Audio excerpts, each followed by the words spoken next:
డబ్బు, అనారోగ్యం, ఉద్యోగం, వ్యాపారం, అప్పులతో బాధపడుతున్నారా? మీకోసమే లాంచ్ యువర్ ఫ్యూచర్ ప్రోగ్రామ్.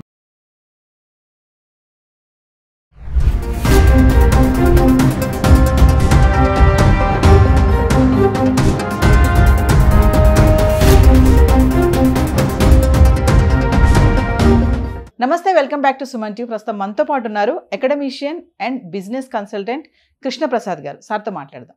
నమస్తే సార్. నమస్తే నవీన గారు. సార్, చాలా రోజులు అయిపోయింది అండి. సార్, ఇప్పుడు లేటెస్ట్ గా trending topic AI, artificial intelligence. మరి ఆర్టిఫిషియల్ ఇంటెలిజెన్సీతో హైఫై జాబ్స్ కూడా చాలానే ఉన్నాయని మేము వింటున్నాం. టాక్స్ లాక్స్ ఆఫ్ శాలరీస్ వస్తాయని చెప్పేసి. మరి ఒక్కసారి హైఫై జాబ్స్ ఏంటి, తర్వాత మళ్ళీ పోయే జాబ్స్ కూడా ఉన్నాయంటున్నారు ఏఐ వల్ల. ఒకసారి లాభాలు, నష్టాలు, ఇవన్నీ గురించి ఒకసారి మా స్టూడెంట్స్ కి కూడా రిఫరెన్స్ కోసం sir. First of all Suman TV ప్రేక్షకులందరికీ good wishes. I'm coming to the screen after long time. Naveena garu, మీరు అడిగిన ప్రశ్న ఏదైతుందో, AI, artificial intelligence is a trending subject now across the globe. So ఏమవుతుందంటే, మనకి టెక్నాలజికల్ అడ్వాన్స్మెంట్స్ అనేవి చాలా ర్యాపిడ్గా గ్రో అవుతూ వస్తున్నాయి. For example, if I give you my own example, నేను టీవీ చూడడానికి కనీసం I have seen the TV for the first time when I was in my 12 years of age. Okay, నేను first time mobile handset పట్టుకొని use చేసింది when I was in 23 years old age. At the same time laptop పట్టుకోవడానికి నాకు almost ఒక 27 years నా ఏజ్లో నేను laptop పట్టుకున్నాను. అటువంటిది ఈరోజు with the advancement in the technology, it has become very very easily accessible to everybody. The reason being rapid growth in the technology. So దీంట్లో ఇప్పుడు వచ్చిన రెవల్యూషన్ ఏంటంటే, దీన్ని సాంకేతిక విప్లవం అంటారు. మనం ఈరోజు ఏఐ ట్రెండ్ నడుస్తూ ఉంది, ఏఐ హవా నడుస్తుంది. ఆర్టిఫిషియల్ ఇంటెలిజెన్స్ అంటే బేసికల్గా మన కృత్రిమ మేధస్సు అంటారు దానికి. అంటే మన మానవ మేధస్సును ఫాలో అవుతూ, మన మానవ మేధస్సును మనం ఇచ్చే ఇన్స్ట్రక్షన్ ఫాలో అవుతూ మనకి చాలా క్విక్గా, అంటే నో టైం లోపల మనకు సొల్యూషన్స్ ప్రొవైడ్ చేసే ఒక టెక్నికల్ ఎనేబులరే ఆర్టిఫిషియల్ ఇంటెలిజెన్స్. సో ఇక్కడ మీరు ఒక పాయింట్ని మీరు గుర్తించాలి. నేనేమంటున్నానంటే, మన మానవ మేధస్సు ఇచ్చే ఇన్పుట్స్ని, ఇచ్చే సూచనల్ని బేస్ చేసుకొని ఆర్టిఫిషియల్ ఇంటెలిజెన్స్ మనకి సొల్యూషన్స్ అని చెప్పాను. సో అండర్లైన్ చేసుకున్న పాయింట్ ఏంటంటే, human intelligence is superior than artificial intelligence. Okay, now coming to your question. Yes, ఈరోజు because everything is rapidly growing, and ప్రతి ఒక్కరికి కూడా సొల్యూషన్స్ అంటే సమస్యల పరిష్కారాలు. అది విద్యారంగంలో కావచ్చు, లేకపోతే హెల్త్ రంగంలో కావచ్చు, లేకపోతే మ్యానుఫ్యాక్చరింగ్లో కావచ్చు, సేల్స్లో కావచ్చు, ఏ ఫంక్షన్లో తీసుకున్నా, ఏ డిపార్ట్మెంట్ తీసుకున్నా కూడా మనకి రకరకాల సమస్యలు రోజు వస్తుంటాయి. ఆ సమస్యలకి ఎంత త్వరగా మనం సొల్యూషన్స్ ఇస్తామో, ఎంత క్విక్గా సొల్యూషన్ ఇస్తామో, అలా మన మార్కెట్లో మన డామినెన్స్ నిలబడుతుంటుంది. దాని గురించే ఈ ఆర్టిఫిషియల్ ఇంటెలిజెన్స్ అనేది ఈరోజు బాగా ఉపయోగపడుతున్నది. And it is playing a very critical role in this very advanced technological era. So ఉద్యోగాలు అంటారా, హై పేయింగ్ సాలరీస్ అంటారా? Yes, they are giving us because, ఎందుకంటే టెక్నికల్ ఎక్స్పర్టైజ్ ఎప్పుడు కూడా డామినెన్స్ ఉంటుందండి. ఓకే, సో కాబట్టి high paying jobs, yes, they are paying very good salaries.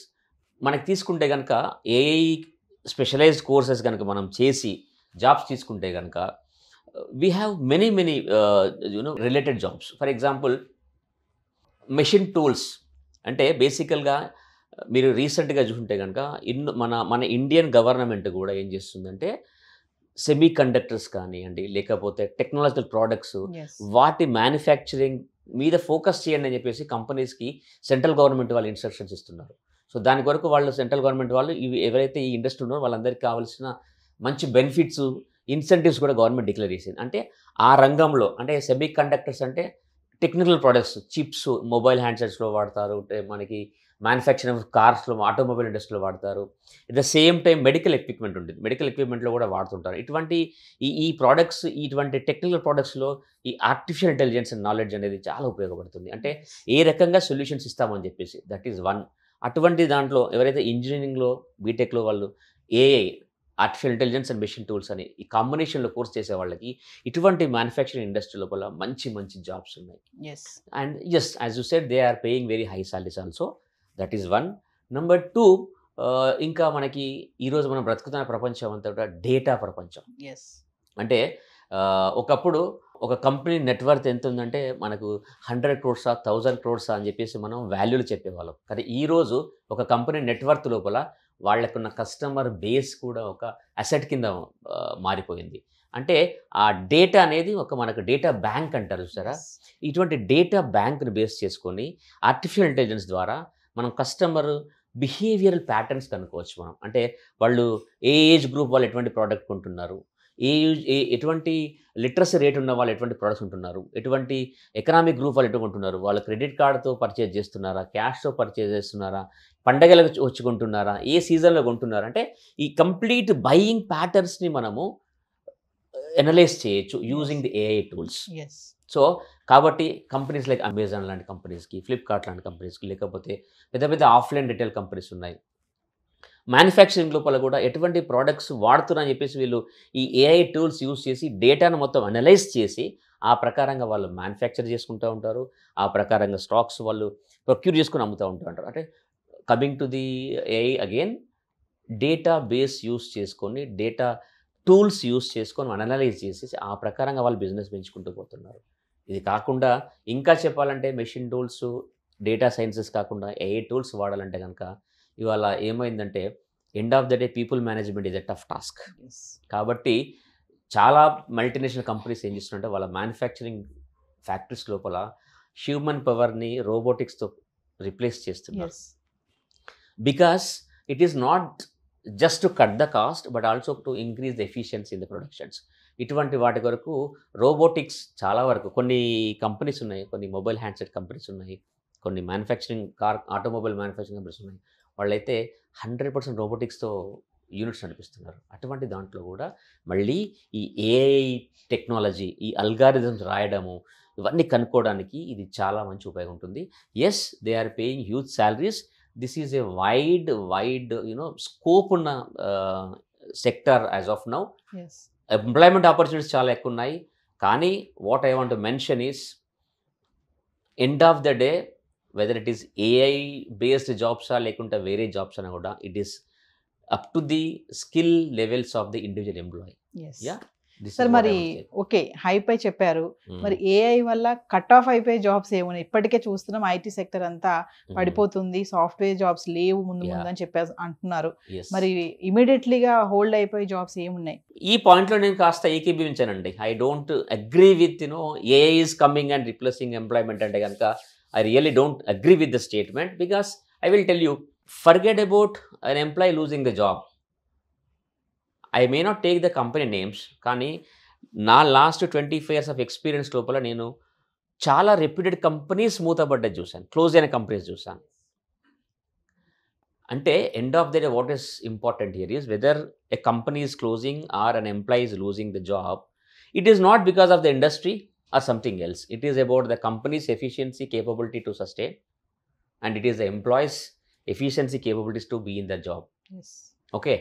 A company ఒక ఎంప్లాయీని recruit చేసుకున్నా కూడా వాళ్ళని తీసుకొని వెంటనే ఫైర్ చేద్దామని ఇంటెన్షన్లో తీసుకోరు వాళ్ళు. కానీ నేను మొదలుగా మాట్లాడినప్పుడు ఏంటంటే టెక్నాలజికల్ ఎవల్యూషన్ వస్తూ ఉంది, ఎలా గ్రో అవుతూ ఉంది, ఆ గ్రో అవుతున్న విధానానికి అనుగుణంగా ఒక ఎంప్లాయీ అది ఏ రంగంలో ఉండొచ్చు అండి. You might be in education industry, you might be into AI industry, or you might be into manufacturing industry. ఒక ఎంప్లాయ్ అనేవాళ్ళు ఖచ్చితంగా మార్కెట్కి అనుగుణంగా వారి వారి స్కిల్ సెట్స్ని, వారి వారి కేపబిలిటీస్ని పెంచుకుంటూ పోతేనే ఉంటారు. ఓకే, ఏఐ లోపల జాబ్స్ థ్రెడ్స్ ఉన్నాయంటే ఎస్. ఇప్పుడు ఏమవుతుంది, టెక్నాలజీ యూజ్ చేసి ప్రాబబ్లీ 10 మంది చేసే పనిని ఒక 6గురితో చేయించే అవకాశం ఉందనుకోండి. 4 ఎక్స్ట్రా కదనే ఆలోచన వచ్చి ఆ 4గురిని, ఎందుకంటే ప్రతి company wants to make profitability. So one of the sources of making profitability to cut the cost. When it coming to cutting the cost, first వచ్చేది మనకి మ్యాన్ పవర్ కాస్ట్ కనబడుతుంది. అప్పుడు ఏం చేయాలి, ఈ ఎంప్లాయీస్ కనుక వాళ్ళు కనుక మల్టిపుల్ స్కిల్స్ ఎగ్జిబిట్ చేస్తే కనుక, I'm not only limited to this job, మీరు చెప్పిన ఇన్స్ట్రక్షన్ చేస్తాను, ఒక పప్పెట్ లాగా, ఒక రోబోటిక్స్ లాగా ఇన్స్ట్రక్షన్ ఇస్తే చేస్తాను, మీరు నాకు ఈ పని చెప్పారో చేస్తాను, తర్వాత కూర్చుండానంటే కనుక కాస్ట్ కటింగ్ లోపల ఫస్ట్ వాళ్ళే కనపడతారు. అలా కాకుండా వీళ్ళు మల్టిపుల్ టాస్క్స్ చేయడానికి సిద్ధంగా ఉంటే కనుక ఏఐ కాదండి, ఇంకా ఏది వచ్చినా కూడా ఉద్యోగాలు పోవు. అంటే సార్ ముందు ముందు టాలెంట్ ఉన్న వాళ్ళకే జాబ్స్ ఉంటాయి అని అనుకోవచ్చు అంటారా? 100%. Unless and until one individual employee is talented, it is not just talented, it is multi talented. ఉంటే కానీ వాళ్ళు sustain car. Because end of the day employee is responsible for productivity, employee is responsible for certain deliverables. ఆ deliverables చేయాలి. అలా చేస్తేనే ఇప్పుడు organisation grow అవుతుందంటే people effort పెడితేనే అవుతుంది. పీపుల్ ఎఫర్ట్ పెడతారు, వాళ్ళకి స్కిల్ సెట్స్ ఉండాలి, కాంపిటెన్సీస్ ఉండాలి, కేపబిలిటీస్ ఉండాలి.